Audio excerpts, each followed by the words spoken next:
একজন বোন, তিনি তার পছন্দের পোশাক পরে রাস্তায় বের হয়েছেন। সাংবাদিক বন্ধু জিজ্ঞেস করেছে, আপনি আগামীর বাংলাদেশে সরকার হিসাবে কারে দেখতে চান? তিনি বলছেন জামাত। কেন? বলে যে জামাত আসলেই দেশটা ঠিক হবে। কয় দেশ তো ঠিক হবে, আপনি কি এই পোশাক পরতে পারবেন? কয় পরবো না। আপনাকে পোশাক বদলাতে হবে, ঠিক আছে বদলাবো। তো জামাতের কোন জিনিস আপনার ভালো লাগে? বলে যে পুরা জামাতই আমার ভালো লাগে।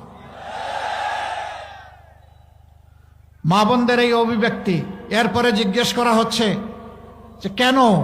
বলে যে এখন আমি রাস্তায় বের হতে ভয় পাই। আমি বিশ্বাস করি তারা যদি ক্ষমতায় আসে তাহলে আমাকে আর ভয় পেতে হবে না। হে আল্লাহ, এই যে আমাদের মায়েদের আস্থা, তুমি আমাদেরকে শক্তি দাও, আমরা যাতে এই আস্থার প্রতিদান দিতে পারি। আমরা যাতে মদিনার আদলে এমন একটি শান্তি সাম্যের সমাজ এই জাতিকে উপহার দিতে পারি।